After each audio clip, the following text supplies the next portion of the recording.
right, ready to dive into something we all deal with, but, you know, we don't really think about that often. I'm ready. What you got? Motivation.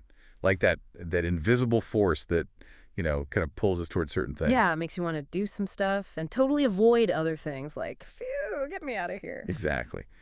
So what's the deal with that? What gets us going? What keeps us reaching for those goals?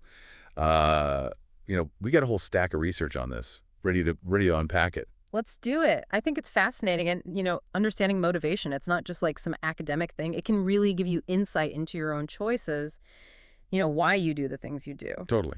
Okay, so today we're going to do a deep dive into this classic theory called drive reduction theory. Have you heard of this one? Oh, yeah. It's all about balance, like how we try to keep ourselves in this state of, well, it's almost like a thermostat for our behavior, Yeah, yeah, it makes sense, right? Compelling idea, but like any good theory, there are things that don't quite line up. We'll get to those too. We will. Those are the fun parts, right?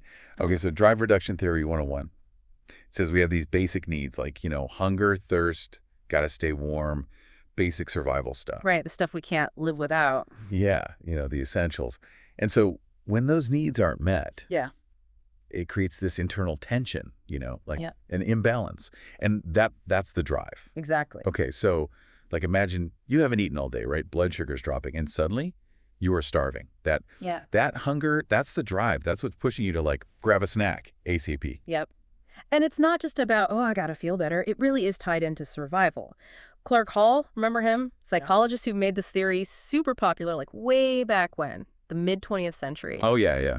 He saw it as the basis of how we as humans learn. Oh, interesting. So we learn to repeat behaviors that get rid of that, uncomfortable drive. That's the idea. You hit the nail on the head. We're driven to reduce the tension. Think about those lab rats. You've seen those experiments, right?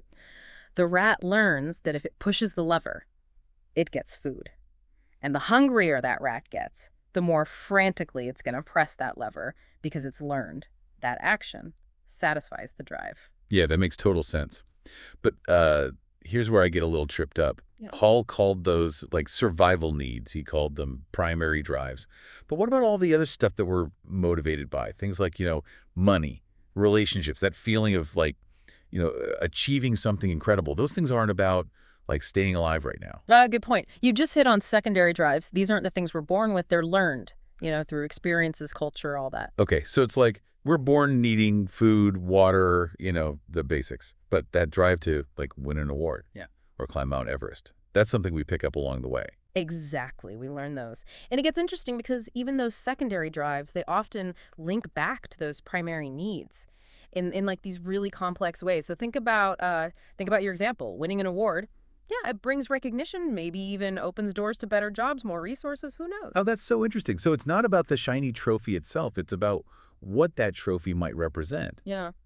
Security, or, even a way to provide food and shelter down the line. You got it. It's like these layers of motivation kind of building on top of each other. But here's where drive reduction theory starts to kind of, I don't know, wobble a bit maybe. Oh, okay. I like where this is going. So it's like sometimes we do things that actually increase tension, right? Not reduce it. Yeah. So drive reduction theory doesn't always fit. Exactly. Like, why do people jump out of perfectly good airplanes? It's not exactly fulfilling a basic survival need. I mean, yeah, right. Or think about just plain old curiosity. Why do we explore or learn new things, even if it's not like a direct survival advantage? I know, right? It's fascinating. It seems like maybe there's just something inherently rewarding about seeking out new information, having new experiences, even if it doesn't tick the box of like basic needs satisfied. It's true. So maybe instead of reducing tension, maybe exploration is about, increasing stimulation. That's one way to think about it. Yeah, it's like pushing boundaries, seeking novelty, expanding how we see the world. Which honestly kind of makes sense. I mean, think about it. If our ancestors hadn't been curious enough to explore, who knows where we'd be today? Seriously, still huddled in caves, probably.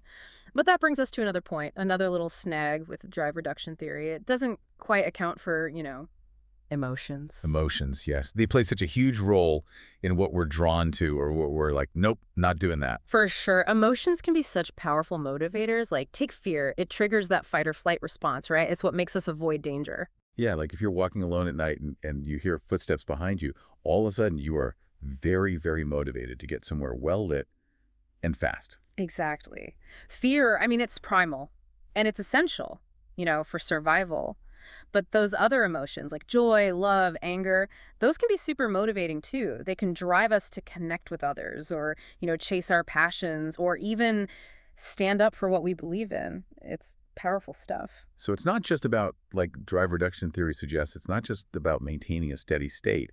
It's also about experiencing this whole range of emotions that shape us. Yeah. You know, Mm. our actions, our decisions. Yep. It's pretty incredible. Totally. Which, leads us to think, how can we use all these insights about motivation to Mm. better understand ourselves and the choices we make? That's the question. Right. Yeah. It's like if we could figure out how to tap into those sources of motivation, Mm. especially for things we might not naturally feel drawn to. I mean, that would be amazing. Yeah. Well, one thing that research tells us, we're way more likely to be motivated when we find goals that feel personally meaningful and rewarding. Not just like, ugh, gotta get this done, but something that speaks to us. Oh, I see. So it's not about forcing ourselves to do things we hate, but finding a way to connect those tasks to something we actually care about. That's the ticket. Like, say you're trying to study for some class and you're struggling, try and connect the material back to your own interests. Maybe even like think about a future career you're excited about and see how this stuff fits into it. Oh, I love that. Reframing it, making it engaging. So what else can we do? What else does the research tell us? Autonomy. People like to be in control, right? We're more likely to be motivated when we feel like we're the ones making the choices. We're in the driver's seat, not like being forced onto some path we didn't choose. That makes sense. Yeah. I mean, who likes being told what to do all the time? Right. Nobody. So when you set goals for yourself, break them down into smaller, more manageable steps. That way you feel a greater sense of control, you can see the progress, and that can really boost your motivation as you go. It's like the journey of 1,000 miles begins with a single step. You know that saying? It's about focusing on that first step, then the next, and then Yes, it. And as you achieve those smaller goals, you build momentum, confidence, and that fuels you even more. oh, it's like a positive feedback loop. That's so cool. But what about, those tasks that we just can't seem to get motivated for, no matter how much we reframe them or break them down? Any advice for when we hit those motivational slumps? What then? Ah, the slumps. Those are tough. Well, sometimes it's less about willpower and more about habits. If you can build positive habits, things become more automatic. You don't have to think about them so much. It's like creating a path in your brain. And, the more you use it, the easier it gets to follow. Yeah, it just becomes automatic. Right. So, like, if you're trying to, exercise more, make it easy on yourself. Set yourself up for success. Like, lay out your workout clothes the night before or find a workout buddy so you're accountable to someone. Oh, I've heard that buddy system can be a game changer because you're less likely to bail if you know someone's waiting. Exactly. Yeah. That social support can be a huge motivator for sure. And here's another thing. Try focusing on the intrinsic rewards of a task, even if they're not, like, immediately obvious. Intrinsic rewards. Hmm. So instead of just thinking about, like the grade I'm going to get, I should try to focus on how good it feels to like actually learn something new. You got it.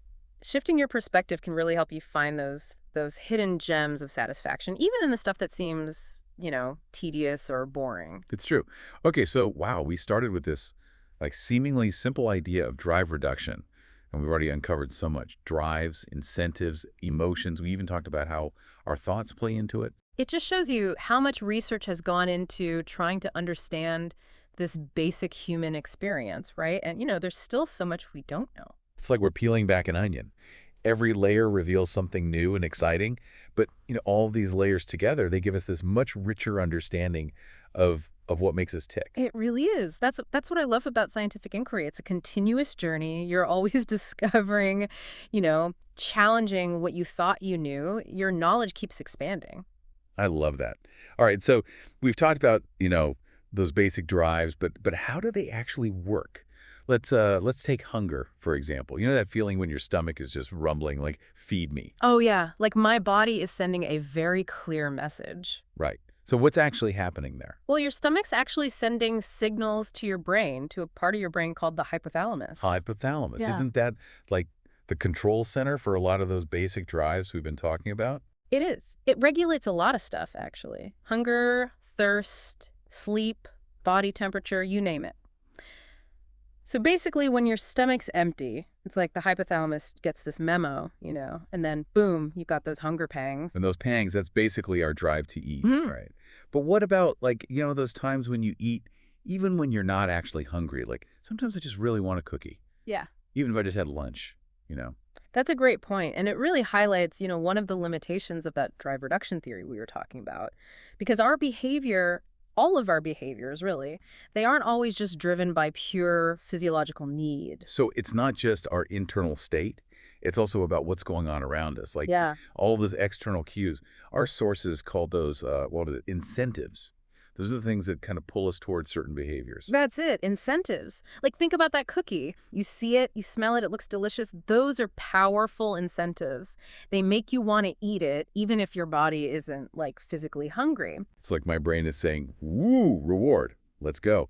But thinking about those incentives, it kind of makes me think of something else that doesn't really fit with drive reduction theory.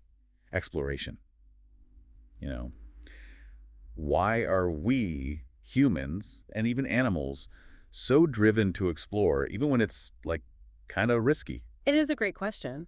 And it doesn't have an easy answer. It seems like there's something rewarding, just inherently, about seeking out new information, having new experiences, even if it doesn't, directly satisfy some basic need. It's true.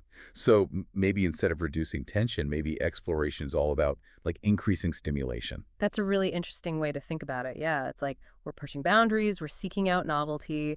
It's all about expanding our understanding of the world. which kind of makes sense when you think about it. I Yeah. mean, if our ancestors hadn't been, curious enough to explore, to venture out, who knows where we'd be now? Probably still Yeah. huddled in caves. Right. Probably. But, that brings us to another point, another little hiccup for drive reduction theory.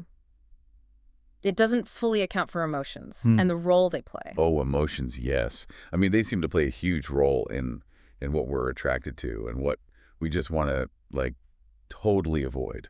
Absolutely. I mean, emotions can be incredibly powerful motivators. Think about like fear, that feeling. It can trigger, that fight or flight response. That's what makes us want to avoid danger. Like we were saying, if you're walking alone at night, you hear footsteps. Suddenly, you're very motivated to get to a safe place fast. Exactly. Fear. It's primal. It's essential for survival, really. But those other emotions like joy, love, anger, I mean, those can be motivating too. They can drive us to connect with people or pursue our passions or even stand up for what we believe in. It's powerful stuff. So it's not just about, like drive reduction theory suggests, it's not just about maintaining that steady state, right? Mhm. It's also about experiencing this whole range of emotions that shape us, our actions, even our decisions. It's incredible. Totally. Which kind of begs the question, how can we actually use all of these insights about motivation to understand ourselves better and the choices that we make? That's the big question, right? It is. I mean, imagine if we could figure out how to tap into those sources of motivation, Yeah. especially for like those things we might not naturally be drawn to. I think that would be amazing. Well, one of the big things that research has found is that we're more likely to go after goals that we find personally meaningful Mm. and rewarding. Not just like, I got to get this done, but things that speak to us, things that feel important. Oh, I see. So it's not about like forcing yourself to do stuff you hate, but finding a way to connect those tasks to something you genuinely care about.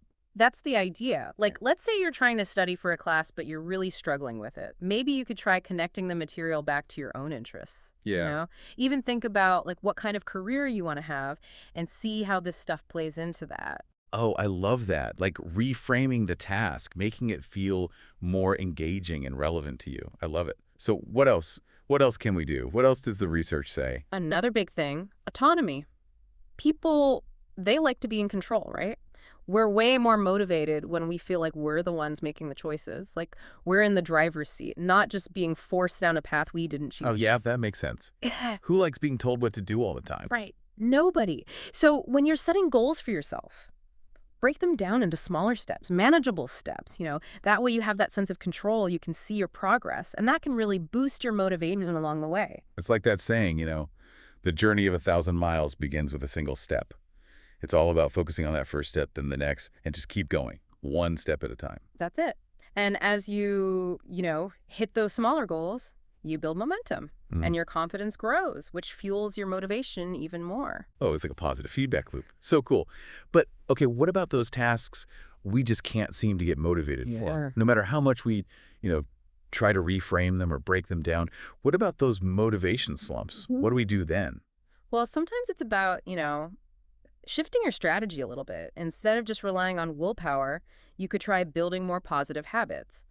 Because when you do something consistently, it becomes more automatic, right? You don't have to fight yourself so hard. Yeah, it's like you're creating that path in your brain, and the more you use it, the easier it gets. That's the idea. So, like, let's say you want to start exercising more regularly, right?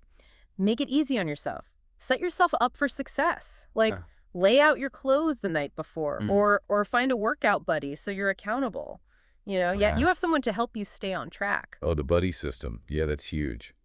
I feel like I'm way less likely to skip a workout if I know someone's waiting for me. For sure, that social support, that can be so motivating. And here's another strategy. Focus on the intrinsic rewards of the task, even if you don't see them right away. You know?